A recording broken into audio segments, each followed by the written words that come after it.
పర్యాటక సంస్కృతి మరియు సినిమాటోగ్రఫీ గౌరవనీయులు శ్రీ కందుల దుర్గేష్ గారిని ఈనాటి కార్యక్రమాన్ని ఉద్దేశించి వారి యొక్క అమూల్యమైనటువంటి సందేశాన్ని అందించవలసిందిగా మీ అందరి కరతాళ ధ్వనుల మధ్య వారికి సాదర స్వాగతం సుస్వాగతం తెలియజేస్తున్నాం.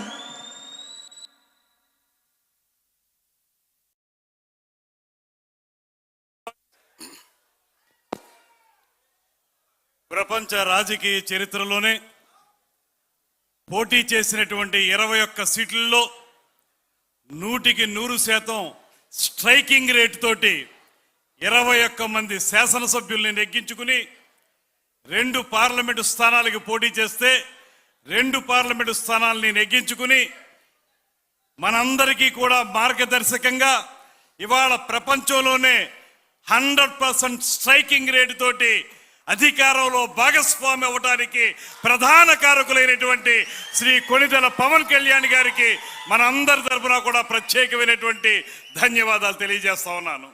అంతేకాదు ఒక దుర్మార్గమైనటువంటి పరిపాలనని ఈ రాష్ట్రం నుంచి తరిమి కొట్టడానికి దాని స్థానంలో ప్రజాస్వామ్యయుతమైనటువంటి పరిపాలన తీసుకురావడానికి కూటమి ఏర్పడడం అనేది చాలా అవసరం అనేటువంటి మాట మనందరం అనుకున్నాం. అటువంటి కూటమి ఏర్పడడానికి కానీ దానికోసం త్యాగాలు చేసి కానీ కూటమిని నిలబెట్టి ఇవాళ ఆంధ్రప్రదేశ్ రాష్ట్రంలో డబుల్ ఇంజిన్ సర్కార్ ద్వారా ఈ రాష్ట్రం అభివృద్ధి చెందుతుందంటే దానికి పవన్ కళ్యాణ్ గారు చేసినటువంటి త్యాగమే కారణం అనేటువంటి మాటను కూడా ఈ సందర్భంగా మనవి చేస్తున్నాను. అటువంటి నేపథ్యంలో ఇవాళ మనం ఆయన ఉప ముఖ్యమంత్రిగా అదేవిధంగా పరిపాలనా దక్షుడైనటువంటి చంద్రబాబు నాయుడు గారి ముఖ్యమంత్రిగా ఈ రాష్ట్రం పైనుంచి నరేంద్ర మోడీ గారి యొక్క సహకారంతో అన్ని రంగాల్లోనూ కూడా ముందుకు వెళుతున్నటువంటి సందర్భాన్ని కూడా మనం చూస్తూ ఉన్నాం. ముఖ్యంగా ఇవాళ మీరు చూస్తే పంచాయతీరాజ్ శాఖ ఈ రాష్ట్రంలో పవన్ కళ్యాణ్ గారు అధికారం చేపట్టిన తర్వాత పంచాయతీరాజ్ శాఖ మార్చునిగా ఆయన చేసినటువంటి విప్లవాత్మకమైనటువంటి మార్పులు ఏవైతే ఉన్నాయో అవి ఈ రాష్ట్రాన్ని మొత్తం దేశంలోనే తలమానికంగా నిలబెట్టాయనేటువంటి మాటను కూడా ఈ సందర్భంగా నేను మనవి చేస్తున్నాను. ఒకే ఒక్క రోజున రాష్ట్రం యావత్తు గ్రామ సభలు నిర్వహించి పల్లె పండుగ ద్వారా ఈ రాష్ట్రంలో గడిచిన సంవత్సరాల కాలంలో అనేక అభివృద్ధి కార్యక్రమాలు ఇవాళ మనం చూస్తే ఏ గ్రామంలోకి వెళ్ళినప్పటికీ కూడా గ్రామీణ లింకు రోడ్లన్నీ కూడా అద్భుతంగా నిర్మించుకోగలిగాం. ఇక్కడ చాలా మంది వేదిక మీద శాసనసభ్యులు ఉన్నారు, మంత్రులు ఉన్నారు, అందరం కూడా గమనిస్తున్నటువంటి అంశం. R&B రోడ్ల విషయంలో కూడా ఆ రకమైనటువంటి ప్రగతి జరుగుతున్నప్పటికీ కూడా ముఖ్యంగా గ్రామీణ రోడ్ల విషయంలో పంచాయతీరాజ్ సర్పున మొత్తంగా ఈ రాష్ట్రంలో ప్రతి మారుమూల ప్రాంతానికి రోడ్లు నిర్మించడానికి అవకాశం కల్పించినటువంటి నాయకులు శ్రీ పవన్ కళ్యాణ్ గారు అనేటువంటి మాటను కూడా మీ అందరికీ మనవి చేస్తున్నాను. ఆయనకి రమారమి 2,10,000 రూపాయలు ఆయనకి ప్రతి నెల వేతనం వస్తుంది. ఆ వేతనం మొత్తాన్ని కూడా పిఠాపురంలో ఉన్నటువంటి తల్లిదండ్రులు లేనటువంటి పిల్లల చదువు కోసం ప్రతి ఒక్కరికి 5,000 రూపాయలు చొప్పున ఇచ్చేటువంటి కార్యక్రమాన్ని చేపట్టి ₹1 కూడా జీతం తీసుకున్నటువంటి నాయకుడు శ్రీ పవన్ కళ్యాణ్ గారు అనేటువంటి మాటని మీ అందరికీ మనవి చేస్తున్నాను.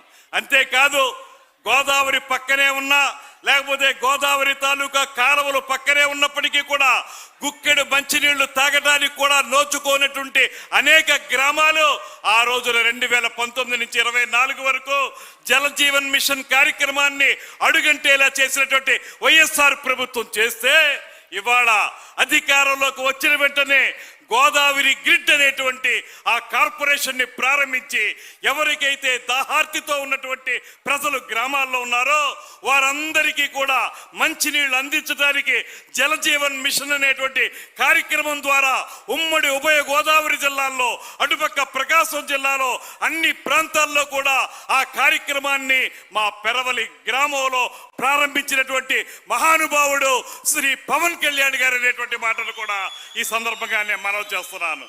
మనుషులకు కావలసినటువంటి మంచినీరుని అందించేటువంటి అద్భుతమైనటువంటి కార్యక్రమం అది. అంతేకాదు అటవీ సంరక్షణ కానీ, మరో పక్కన ఎకో టూరిజం కానీ, ఇలాగ ఆయన తీసుకున్నటువంటి అటవీ శాఖ, పర్యావరణ శాఖ, పంచాయతీరాజ్ శాఖ, ఆర్డబ్ల్యూ శాఖ తీసుకున్నటువంటి శాఖలన్నిటిలో కూడా ఒక్క నెల రోజుల్లోనే మొత్తం అవగాహన చేసుకుని అధ్యయనం చేసి వాటన్నిటినీ కూడా అద్భుతంగా కార్యక్రమాల రూపంలో ఆచరణలో పెట్టగలుగుతున్నటువంటి ఏకైక నాయకుడు శ్రీ కొణిదెల పవన్ కళ్యాణ్ గారు అనేటువంటి మాటను కూడా మీ అందరికీ నేను మనవి చేస్తున్నాను. అటువంటి నాయకుని నేతృత్వంలో ఇవాళ మనందరికీ ఒక వారం రోజులు ముందుగానే మనకి సంక్రాంతి వచ్చింది. ఇక్కడ చూస్తే అత్యద్భుతమైనటువంటి కార్యక్రమాలు ఏర్పాటు చేసుకున్నారు. అద్భుతమైనటువంటి పేరును కూడా పెట్టుకున్నారు. పిఠాపురం అనే మాటే గాని పీఠికాపురం అనేటువంటి ఆ పదం చాలా అద్భుతమైనటువంటి మాట తెలుగులో. పీఠికాపుర సంక్రాంతి మహోత్సవాలు అనేటువంటి పేరు పెట్టడం ద్వారా మన సాంప్రదాయాన్ని, అనూచానంగా వస్తున్నటువంటి మన యొక్క కళాత్మక వైభవాన్ని ప్రపంచం అందరికీ తెలియజెప్పే విధంగా ఈ కార్యక్రమాన్ని రూపొందించడానికి వెనకాల ఉండి నడిపించినటువంటి నాయకులు శ్రీ పవన్ కళ్యాణ్ గారు. ఇవాళ ఇక్కడ చూస్తే అంతరించిపోతున్న కళలు, తోలు బొమ్మలాట కానీ, తప్పెడుగుళ్ళు కానీ, జముకలాట కానీ, హరికథ కానీ, బుర్రకథ కానీ, ఇతరత్ర ఏ జానపద కళారూపాలు ఉన్నాయో వాటన్నిటికీ సంబంధించినటువంటి కార్యక్రమాల ప్రదర్శన ఇక్కడ ఏర్పాటు చేసుకున్నాం. అంతేకాదు ఆంధ్రప్రదేశ్కు మాత్రమే ప్రత్యేకమైనటువంటి సంస్కృతిగా ఉన్నటువంటి చేనేత వస్త్రాల వడకటం కానివ్వండి, లేకపోతే కొండపల్లి బొమ్మలు, అదేవిధంగా ఇతరత్ర మన సాంప్రదాయాలు ఏవైతే ఉన్నాయో వాటన్నిటి తాలూకా ప్రత్యేకమైన స్టాల్ ఏర్పాటు చేసుకున్నాం. అదేవిధంగా ఇక్కడ టూరిజం శాఖకు సంబంధించి పవన్ కళ్యాణ్ గారి యొక్క స్ఫూర్తి ఎల్ల వేళలా కూడా మా టూరిజం శాఖకి ఎంతగానో ఉపయోగపడుతుంది. పర్యావరణాన్ని ఈ రాష్ట్రంలో అద్భుతంగా నిలబెట్టడానికి, ప్రపంచ పర్యాటక గమ్యస్థానంగా ఆంధ్రప్రదేశ్ నిలబెట్టడానికి పవన్ కళ్యాణ్ గారు ఇస్తున్నటువంటి సూచనలు మాకు ఎంతో ఉత్తేజభరితంగా ఉన్నాయనేటువంటి మాటలు కూడా ఈ సందర్భంగా మనవి చేస్తూ, ఇవాళ ఒక్కటే నేను ప్రత్యేకంగా చెప్పదలుచుకున్నాను.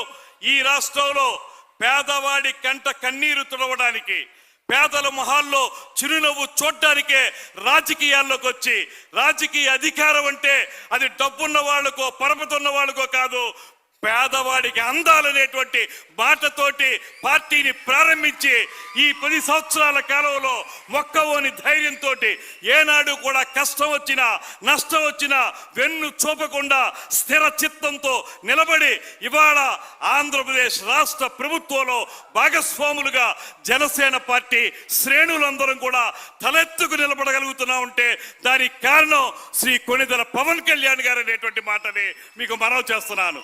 ఆ రోజు ఆయన త్యాగం చేసి ఉండకపోతే, కూటమి ఏర్పడాలనేటువంటి ఆలోచన చేసి ఉండకపోతే, లేకపోతే ఈ రాష్ట్రంలో నియంతృత్వ ప్రభుత్వ విధానాలని తోలనాడాలనేటువంటి ఆలోచనలు చేసి ఉండకపోతే ఇవాళంత ప్రజాస్వామ్యతమైనటువంటి అధికారం మనకు వచ్చి ఉండేది కాదు.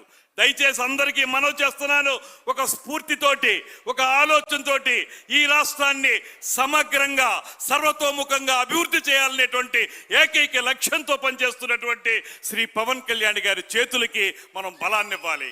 ఆయన చేసే ప్రతి కార్యక్రమాన్ని ముందుకు తీసుకువెళ్ళడానికి మనందరం కృషి చేయాల్సినటువంటి అవసరం చాలా ఉందనేటువంటి మాటని మీ అందరికీ మనవి చేసుకుంటున్నాను. ఇవాళ మనం ఉత్సాహభరితమైనటువంటి పండుగ వాతావరణంలో ఉన్నాం. అందరం కూడా సుఖశాంతులతోటి ఈ సంక్రాంతిని జరుపుకుందాం.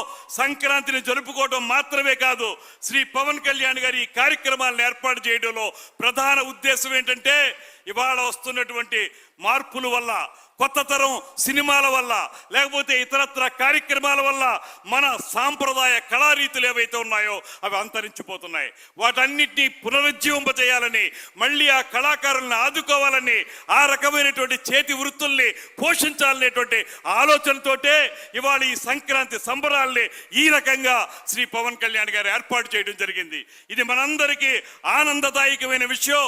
దీన్ని స్ఫూర్తిగా తీసుకుని రాబోయే రోజుల్లో మనందరం కూడా ఈ కార్యక్రమాల్ని ముందుకు తీసుకెళ్ళడానికి, పవన్ కళ్యాణ్ గారు చేస్తున్నటువంటి అభివృద్ధి కార్యక్రమాల్లో భాగస్వాములు కావడానికి మనందరం కృషి చేయాలనేటువంటి మాటని మరొక్క మారు మీ అందరికీ తెలియజేస్తూ, ఈ కార్యక్రమంలో పాలు పంచుకుంటున్నటువంటి కాకినాడ జిల్లా ఇన్ఛార్జ్ మంత్రివర్యులు రాష్ట్ర పురపాలక శాఖ మంత్రులు శ్రీ పొంగూరు నారాయణరావు గారికి, అదేవిధంగా మనందరి జనసేన నాయకులు మిత్రులు ఇవాళ సివిల్ సప్లైస్ ని ముందుకు తీసుకెళ్తున్నటువంటి మంత్రివర్యులు నాదెండ్ల మనోహర్ గారికి, అదేవిధంగా మిత్రులు మాజీ శాసనసభ్యులు వర్మ గారికి, వేదిక మీద ఉన్నటువంటి శాసనసభ్యులు శ్రీ పంతో నానాజీ గారు, తుమ్మల బాబు గారు, వేదిక మీద ఉన్నటువంటి ఇతర అధికారులందరికీ కూడా అన్నిటికంటే మించి పవన్ కళ్యాణ్ గారు తీసుకున్న ప్రతి కార్యక్రమానికి చేదోడు వాదోడుగా ఉంటూ పవన్ కళ్యాణ్ గారు అనేటువంటి ఒకే ఒక్క పేరుతోటి వందలాదిగా, వేలాదిగా, లక్షలాదిగా, కోట్లాదిగా తరలి వస్తున్నటువంటి